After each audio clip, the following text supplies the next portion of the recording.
You're listening to ChrisXradio on AM1070. The Answer. We're talking with Kyle Coplen. He's the founder of the Armed Citizens Project. You know, criminals don't want to die in your hallway. So, yeah, it's a pretty common sense solution, and you know, we've had a lot of press, and what's really fun about it is, you know, a lot of the knee-jerk anti-gun liberals automatically here giving out free guns and step up to attack us, but then once they look at it, you know, it's what we're doing is perfectly reasonable. We're giving out pump-action shotguns, doing background checks, doing training, and so those on the left that still stick with their criticism of us expose themselves as just being anti-gun, period, end of story. So, you know, they can't claim to be moderates on guns and really oppose what Armed Citizen Project does. I mean, we train and arm a lot of single women, single mothers with special needs children, you know, provide a sense of safety and security to them. So, yeah, I couldn't be happier with that. I absolutely love what I do.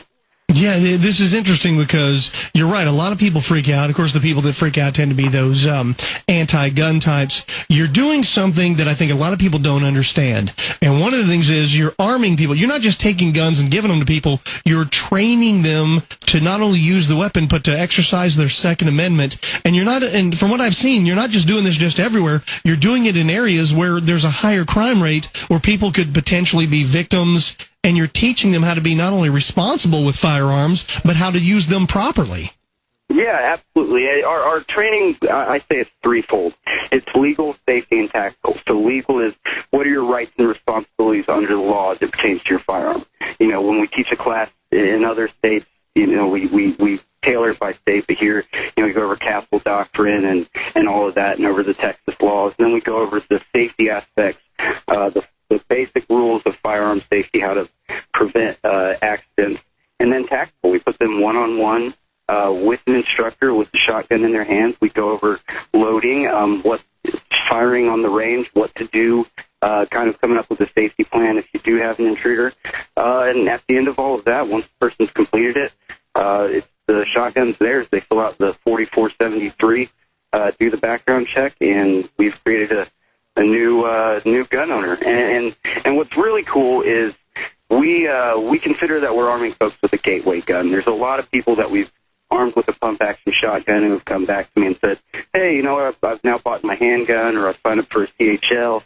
Some of them have even joined the NRA. So we're taking people that really didn't care about guns at the beginning of the day, and then once we've trained and armed them and now they understand them more, you know, these people are starting to become advocates. I mean, I can't think, you know, in policy, a better $200 investment to completely change someone's mind on an issue and you know, make them all of a sudden stand up at the water cooler in defense of gun rights. So it's really amazing what we've seen so far. Yeah, it's funny. I know that you and I are like mine when it comes to this, because there's a lot of people that are scared of guns or don't understand them, and then you have the screaming liberal types, the anti-Second Amendment folks, and we find ourselves in odd times. One of the stories I want to get to later on in the program after we talk, which I'm sure you probably saw earlier today, you've got the Ohio National Guard doing a training drill conducted in January that when the details were revealed of this mock disaster, where it was Second Amendment supporters with anti-government opinions are being portrayed as domestic terrorists. You have this kind of insanity going on here in America. They won't do it to actual radical Muslims. They won't do it to criminals who are going to do this. That would be non-PC, but they want to go after the Second Amendment types, crazy people like us, Kyle, crazy people who believe in what our founders wrote into the Constitution and what they formulated this country upon. Yeah, and this has been something that's been going on for a while. If you remember, right when Barack Obama was elected, Homeland Security released a list that was pretty similar to that. That was, you know, be on the lookout for anti-government, pro-gun type groups. You know, Southern Poverty Law Center. I mean, I think they're pretty close to just calling the NRA a terrorist organization. You know, the amount of hyperbole on the left when it comes to us gun owners. And what I see, you know, I have my master's in public administration. I went to the University of Houston for that. You know, policy is something I understand very well. And what I see is anti-gun politicians seeking to criminalize normal behavior and to make firearm ownership more difficult and costlier. So with the micro-stamping regulations that are coming down the pike, with some of these biometric technology things, they're only meant to drive up the cost and therefore decrease gun ownership. And at that same time, what happens is normal law-abiding citizens that don't want to go along with registrations or whatever pop up are now criminalized. And so it's just creating a whole new, it's kind of like with illegals. We do everything we can to empower them to come out of the shadows to report and be productive members of society. But with gun owners, it's the opposite.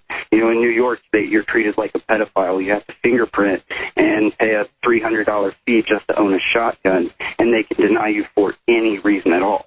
And so, it's just a big fight all across the country. Here, not so bad. We're trying to set up in New York and Chicago and some of these places, and I can tell you, I'm happy to be right where I am. Yeah, no kidding. I thank my lucky stars. I was born in the great state of Texas, and who knows, we may be the Republic of Texas again one day if things keep going in the direction they're going. I guess let's get into this. I want to know, what was it that made you decide, hey, listen, I'm going to form this Armed Citizens Project, and I want to start arming some of these people? What was the catalyst for you to form this group? Well, I'm someone who's always been interested in private solutions to public problems, and I was going into my last semester of grad school at UH, and at the time I was trying to come up with what my capstone project would be, and I visited the home of a local World War II veteran, Obert Wood. His home was savagely vandalized by two criminals the day before, and I was part of the volunteer effort to fix his house up. And when I walked through, it just broke my heart and really infuriated me as to what these punks had done. And that night I started thinking about ways to discourage criminals from breaking into your home and what that would kind of look like. And, I had the idea for Armed Citizen Project. As a policy guy, it seemed pretty common sense to me. The hypothesis is already out there. Criminals don't want to die in your hallways. For the most part, it's already been proven. But I'm very interested in doing a multi-year, multi-city study and proving once and for all maybe a causal link. Because whenever we use like Kennesaw, Georgia to back up our arguments, we all know Kennesaw, Georgia mandated firearm ownership, 90% decrease in crime. Well, it's such a small town that the left in academia will always say it's just an outlier. We look at Chicago where gun legislation has created, blood running through the streets. Well, they'll say, that may be an outlier. There's all these conditions and all these demographic factors and this and that. By controlling our own little areas and doing this across the country in a very methodical and scientific way, I believe that we can prove a causal link between gun ownership and decrease in home invasion crime. So I'm really excited about that. We're talking with Kyle Coplen. Kyle is the founder of the Armed Citizens Project. I'm sure you've probably seen Kyle on some of the news reports. You've seen him on the internet. You heard about him on television, on various interviews. The guy formed a little group, just a little idea he came up with, wanting to arm people that couldn't really afford to purchase guns in their neighborhoods that aren't exactly the safest. And you would have think he was trying to, move a mountain with his bare hands. Of course, the liberal media, the good thing is the local media is a little different, but the national media, boy, they've tried to paint Kyle in all kinds of different ways. It's funny, and Kyle, thanks again for joining us. I really appreciate your time on ChrisXradio tonight. Oh, absolutely. Appreciate being here. Yeah, absolutely. I'm glad to have you here. It's funny, you talk to some of the liberals, it is amazing because they consider themselves to be progressive. They consider themselves to be the kings and queens of tolerance. They are the most intolerant people. And when it comes to someone like yourself who's doing something to help teach people about the Second Amendment and practice it, boy, they freak the heck out on somebody like you. Yeah. And one of the things that I tell some people is that aren't wholly into how hypocritical the left is the way I've been attacked, the way that gun owners have been attacked. If I were, heaven forbid, to accidentally shoot myself, how do you think the comment section in Huffington Post would react?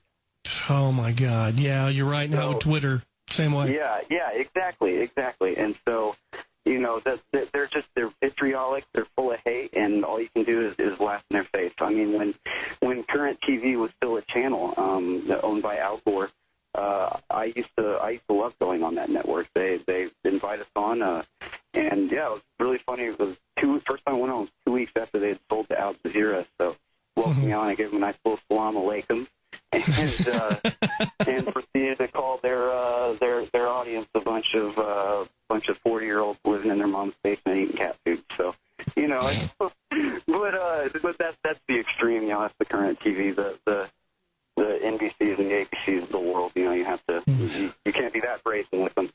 But well, you know what they say, Kyle. If you get too far on the left, you end up on the right, and that's going from Al Gore to Al Jazeera, and that happened in a pretty quick way. Hey, very quickly before you continue, we talked about this and the way they reply to you and the way they respond, and you're absolutely right. It's usually hate-filled responses. They wish absolutely the worst. But the amazing thing is, and you spoke about this in the last segment, why you decided to do this. I think it's pretty self-explanatory. Obviously, you're trying to help some people exercise their rights. One of the things I wanted to know why, because I know why I think it's important, I want to know why this is so important to you. Well, for anyone that knows what Maslow's hierarchy of need is, it's number one that humans need to survive is food, water, and shelter. The next tier, often overlooked, safety and security. That one, it's vital to our lives to have that safety and security, but it's vital to our sense of safety and well-being. And there are people out there that are losing sleep at night, that don't feel safe in their own homes. And to me, that's a tragedy. And a lot of them have no experience with firearms. And once they go through that training and are exposed to it, they all of a sudden are empowered. One of the interesting things I thought when we started, the biggest barrier we were removing was the cost barrier, providing firearms for free for folks. Well, half the people in the first class asked me afterwards, what do I need to do to get my shotgun permit or to get my gun on the National Registry? Barriers that don't exist. And so biggest lesson I've learned is people don't want a gun unless they, one, know for sure how to use it and know they're trained, and two, know for sure they possess it legally. And the left has so conflated and just made it vague in the average person's mind what they need to do to own a firearm that a lot of people just simply think that it's too burdensome for them. And like I said earlier, the left likes to tax firearms out of existence. One of the other things they like to do is just convince people that it's not worth going through the hassle of arming yourself. Well, yeah, we heard our Attorney General Eric Holder say years ago his goal was to try to brainwash people into believing that guns are bad, and you've got that. It is, to me, and you pointed out a second ago, the hypocrisy of those on the left, the anti-Second Amendment folks, and I find it highly ironic that all of those folks that tell us, people like yourself and me and those that you're training, that there's no reason to have a firearm, you don't need guns, all of them are protected by people with guns. And I found that to be the most ironic thing. And, the old adage, hey, the only thing that stops a bad guy with a gun is a good guy with a gun. And I would far rather someone like yourself and your organization, the Armed Citizens Project, be teaching people how to use them properly than doing what these liberal cities have. You take Chicago, as you mentioned earlier. You got a bunch of thugs getting their hands on guns. They don't have any training, and they're killing everyone and their neighbor. Yeah, and when I talk about our critics, I want to stress they're few and far between. The ones that have actually seen what we're doing and still have the intellectual capacity to think what we're doing is wrong, that they're a rare breed. And oftentimes they're in the media. There's the David Muir of ABC 2020 and the Piers Morgans of the world. But yeah, and it's just those people you just can't let them get to you, and actually you just got to let it fuel you. I mean, you gotta relish taking, living rent free in some of these people's heads, and that's what I do. When I met the Dan Gross, president of the Brady campaign, when I was in New York, and I walked up to him and said, Mr. Gross, great to meet you. I'm Kyle Coplen, Armed Citizen Project. I know you guys are into background checks and anti-handguns. We give out shotguns and do background checks, so I'm sure you all might find it in your heart to financially support us at some point. I was totally trolling the guy. And that's what you got to do. You got to have fun with it, or else you'll go crazy, because these people are absolutely insane. Anyway.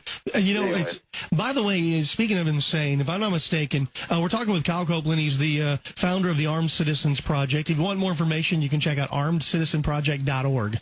Once you go to the website, you can donate. Make sure you get involved, because I think this is a good organization. Before we jump, we got about a minute and a half to go here. If I'm not mistaken, didn't 2020 do sort of a piece on you guys and then try to turn it into an anti-Second Amendment piece or something? Yeah, it was unfortunate. They contacted us a few months ago, wanting to do a piece on us and on just guns in America, and they spent tons of money and time. Took about 20 hours of video of us and our people, and afterwards I could tell they didn't get what they wanted. We're trained, we're smart, we didn't make guns look bad. And so what they did was they still used the footage, pushed it back a few months, and didn't reference ACP's existence at all. I was simply a trainer, even though I don't do the trainings. The women were simply women with shotguns, and they decided instead to hide guns in bowls of candy to see how kids would respond because we didn't give them what they wanted. This is amazing. Hold that thought, Kyle. Hold that thought. We're up on another break, and I want to make sure. Are you good to stick around for another segment? Yeah, absolutely. Okay, great. We need to take another short break, and I want to come back and pick up on this because, I saw. I didn't watch the whole the event, but I did the piece they had on. But I did see they're hiding guns in bowls of candy and around children. It's like watching when Wendy Davis is holding a gun, or Barbara Box, or Nancy Pelosi, or any of these people. It's as though they've never touched a gun, but all of a sudden they're experts, and you give those people a loaded weapon, they would kill somebody in the room out of sheer idiocy. All right, you're listening to ChrisXradio. We're talking with Kyle Coplen, founder of the Armed Citizens Project. Tonight we're talking with Kyle Coplen. Kyle is the founder of the Armed Citizens Project. This is a project where he's gone around teaching people in, lower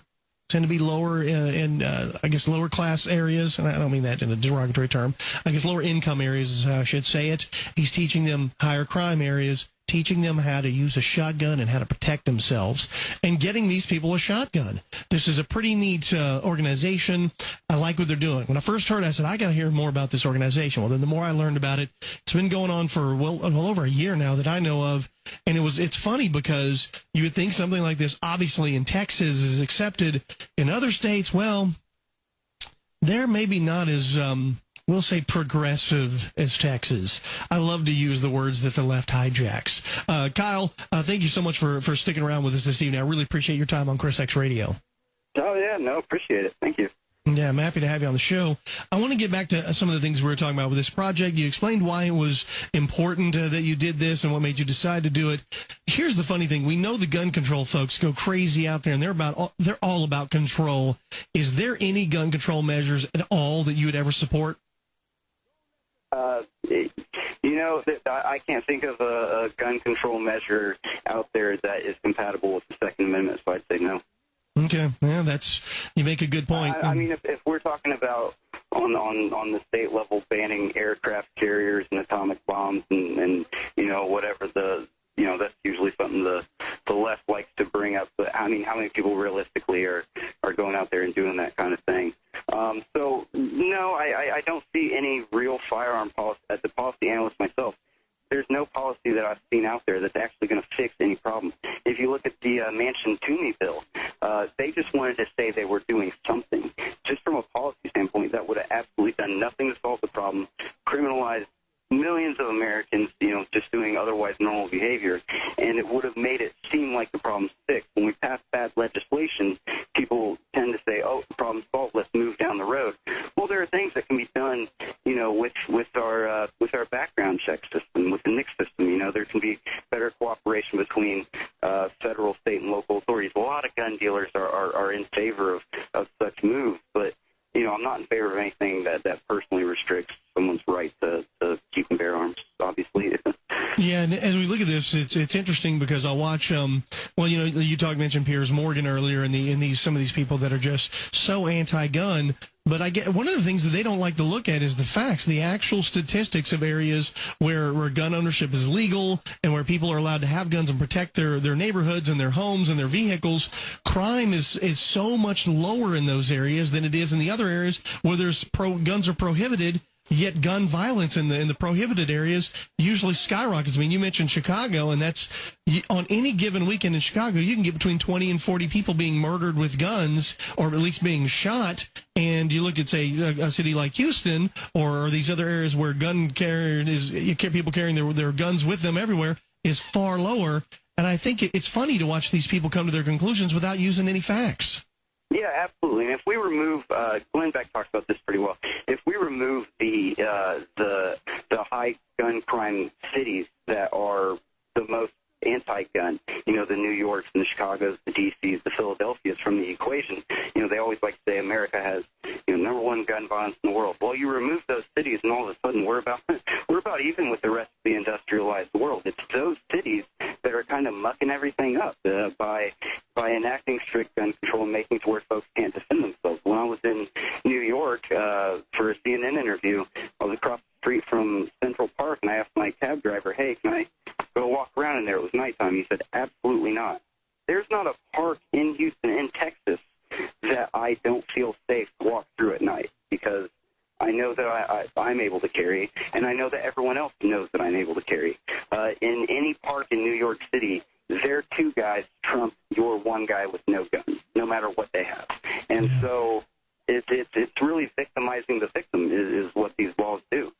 Yeah, it's I've seen enough specials and seen enough. They interview criminals and they talk to them, and when criminals are going to break into a home or to rob somebody, the two things they hate the most, and I've seen multiple criminals say this: they hate homes. Alarms are easy to get past. They don't like homes with dogs because dogs are a little more trouble. But the one home they absolutely do not want to go into is a homeowner that is armed. They want no part of that. And one of the biggest stats that I think verifies that is if you look at the rate of hot burglaries in the U.S. Compared to Canada and the UK. Hot burglaries when someone breaks into your home and it's occupied. Chance for a violent encounter exists.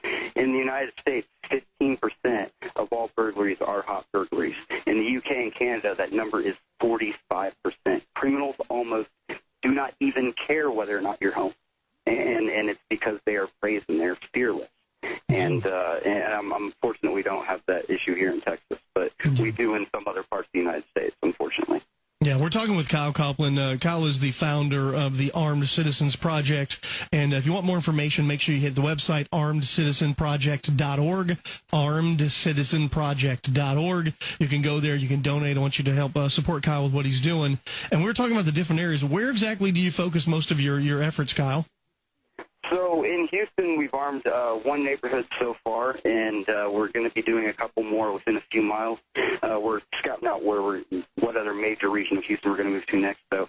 But the area in Houston that we've armed, it's in Oak Forest.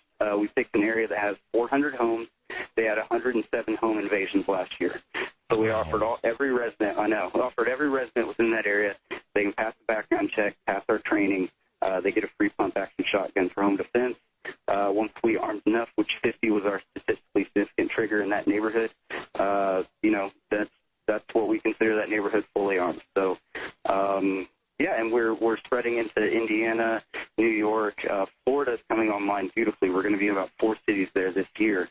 And so right now we're, raising funds to provide shotguns for the cities that are online, but the cities that we're working on, we're trying to get them T-shirts, bumper stickers, a startup package so they can turn that stuff into funds as well. So we also take used firearm donations. We call it our redistribution of firepower. It's Biden's love of shotguns with Obama's love of redistribution. Anybody that donates the used firearm to us, we got an auctioneer, sells them, doesn't charge us anything. All that money goes to buy brand new pumps. So if anybody has an old firearm they don't need anymore, you can actually turn that into, at least one other trained and armed person. Some firearms, we've got a Franchi donated to us that armed 4. And so, just really excited about turning firearms into new responsible firearm owners and just keeping this thing going. I'm really excited about what this year has in store for Armed Citizen Project. I like that. That's a kind of redistribution I can get behind. I think it's pretty good. I can say this. I'm lucky I live in a neighborhood that's fairly safe, and I haven't had any break-ins. I did have a raccoon tear down a gutter one night, and I thought someone was coming in. Do I qualify for a free shotgun with that? No. And one thing, I'd go pellet gun on that. Okay. You don't want to alarm your neighbors. Yeah, good point. That's true. And you don't want to, and he was a little harmless. And actually, like I said, I've already done a good job. And I won't say I've armed myself with shotguns, but I'll just say that I've armed myself with shotguns. So yeah, if somebody tries to break into the bunker over here, they're going to be greeted with, something that you seem to be arming people with here on a regular basis. One of the things that I look at this, I've seen that it's good. I like your focus. You're going around different places that need it first and foremost. How do you guys go about doing this? Do people contribute to the website, and that's how they do it, and they can come contact you at the website? Is that how, if they want you to come into their area to get some help?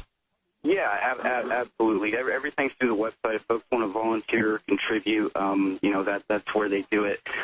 But Yeah, a lot of people like what we have going on, and I don't just see Armed Citizen Project as something that's, a big city initiative or only works in these areas. I think anytime you create new responsible gun owners and you can, let criminals know that they're entering a high-risk situation, I think that's a good thing. And so we're eager to go wherever we have volunteers that are wanting to take it on, wherever we can have the funds to do what we're doing. And, we've had some volunteers across the country step up, and we're real excited about getting them going and getting them raising their own funds. And, every one of our city volunteers is going to be responsible for doing their own fundraising event each year and stuff like that. So, yeah, we're completely dependent upon the kindness of strangers and folks that we, folks out there that support us, and we really appreciate it.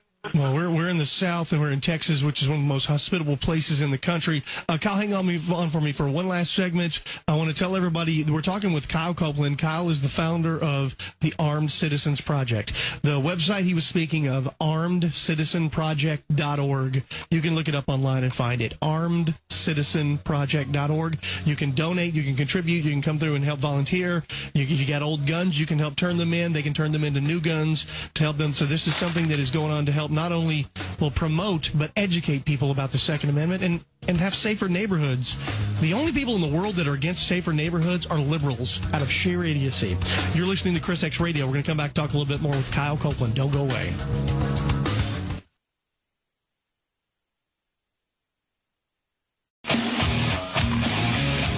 Welcome back to Chris X Radio. I'm the X-Man. You've reached the final segment of the first hour. Don't go away. We have hour number 2 coming right back at you.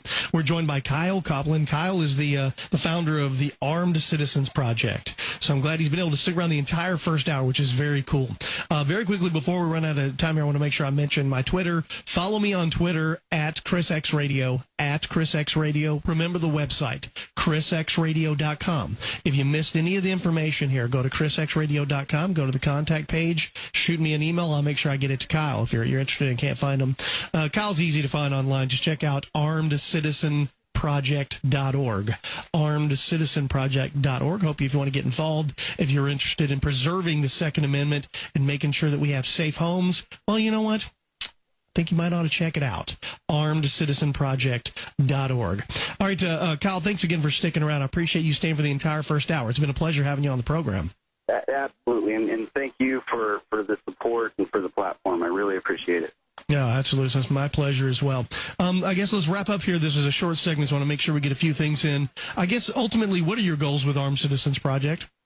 Well, to grow it, to make it a national organization. One of the things that I'm looking at doing, it's gotten very large, and we're expanding rapidly, and I want to, at some point, start bringing on actual employees. And so that's my next goal. I'm thinking about maybe launching a Kickstarter or something, because I want folks to know that funds that go towards Armed Citizen Project are going to shotguns. And so if we can justify later actually bringing on employees and taking it to the next level, to our donors, I think that's going to be really exciting. Well, I know you're in the process of registering as a 501c3, a nonprofit. Have you been visited by the FBI and the DEA and everyone else in the world, like Catherine Engelbrecht, when she filed to be a 501c3 or C4? No, not yet. We're not that far along. But I am expecting it. Catherine is fantastic. She's a friend, and I love what she's doing. And it's really unfortunate what's happened to her, but you have to admire what she's doing and that she's fighting back. We're fortunate to have her here in Houston. Oh, absolutely. And her testimony last week was fantastic at the House of Representatives. So I plan to have Catherine here on the show here in the near future. So I'm going to make sure I'm going to happen. And speaking of, dealing with different, I guess, the legal aspect of things, have you guys faced any legal issues whatsoever when dealing with, I guess, getting these shotguns to various people? No. And from the get-go, that was the question I got right away. People said, "Oh, how are you going to, why you're putting yourself in a legal risk?" Well, not really. Here in America, we don't accept the premise that guns cause crime, guns cause violence. When these people get these firearms, they could walk down to the local Walmart and just buy it themselves. We're adding in training, and we're removing the cost barrier. And for someone to say that we're going to be responsible for anything bad that happens, I'd say that's fine. The incidents of accidents and everything are so low, and our folks are trained. They're not the type of generally have the accidents. What's interesting is the ABC 2020 piece, they used 44 children, just exposed them to guns hidden in candy and on playgrounds, and the 3 that they showcased as reacting poorly to the firearms, all of the parents had the same thing in common, and that is, I have sheltered my child from guns. I can't believe they picked it up. And ABC acted like that was somehow supportive of their claim when it's actually the opposite. So, I don't really anticipate having any legal issues. It's just like any organization that gives out backpacks or medicine. We're just, giving out shotguns. So. Well, in the old adage, an ounce of prevention is worth a pound of cure. Same goes for training and education. An ounce of education and training is worth, I would say, a lifetime of trouble. And you teach kids about them and teach them what they're doing. I was trained with firearms at a very early age. By the time I was 6, 7, 8 years old, my father had shown me to make sure that I had the discipline, also the education to understand that if I screw up with this thing, I could kill someone, and that stuck with me very early. Yeah, and one of the big stats that we should point to is ABC 2020 tried to make it look like, kids are actually shooting themselves all the time. The last year's numbers are available. 36 kids, 2011, 36 kids under the age of 10 were accidentally shot and killed. 2/3 of those were by adult males with criminal histories. So 12 kids that year were accidentally shot and killed by other children. Where the left starts to manipulate is they count up to 19-year-olds in Chicago and Baltimore and these cities as being children, and it's completely misrepresents the situation. It's just training. Unfortunate that I'm an Eagle Scout, my brother's an Eagle Scout, so we came up with the Boy Scouts shooting quite often, and so it's just getting your kids out there, getting them experience, and teaching them the rules. Yeah, it goes a long, like I said, those rules and that information and education goes a long way. What about higher powered capacity weapons? Are you guys ever plan on doing anything other than just shotguns mainly? No, too expensive, and we figured that it's marginal benefit returns. We're arming folks with the shotgun. Like I said, it's a gateway gun. We've seen folks then go out and purchase handguns, rifles, all kinds of stuff. So it's just getting them to become new responsible gun owners, and they kind of pick it up from there. Okay, and finally, I guess we're talking with Kyle Coplen. He's the founder of Armed Citizens Project. How can people get involved? How can people volunteer and help out? What's the best way? Well, people can just go to the website, armedcitizenproject.org, and then if there's any young people listening under 40, I know there are, but I'm on the board of Houston Young Republicans now, and I'm looking to make that to bring some more activism to it and helping teach people to be better at messaging conservative ideas. And so that's another great avenue if there's some young people that want to get involved in just activism in general is Houston Young Republicans. I think it's a great organization right now. Yeah, absolutely, and it's good to get started early, and then it's good to get around the young people and teach them the right things instead of allowing them to be indoctrined by, well, as we know what academia is doing and some of these other things. I want to mention the website. Familiar with that. I'm very familiar with the way academia treats Second Amendment folks. Yeah, by the way, before we run out of time, I heard recently there was something on the news, it was the last week or so, you had some issues over at Rice University. I used to actually be employed there until I found it necessary to resign as I was being forced out. Rice University had no love for Armed Citizen Project. And, when your employer starts to tell you can't list them as your employer on any of your social media, can't wear their apparel out, and they issue redaction requests when outlets report you work there, and, threaten to fire you for talking to a reporter on campus when you're allowed to demonstrate and ticket according to the handbook, you kind of see the writings on the wall. And so, I had a lot of issues with Rice University once I started on Citizen Project. It's really unfortunate. I love the university, love the people there, but we need to remember the president of the university was the president of Harvard Law Review the year before Barack Obama. So. Oh, boy. If that doesn't tell you everything, then it does. Well, there you go.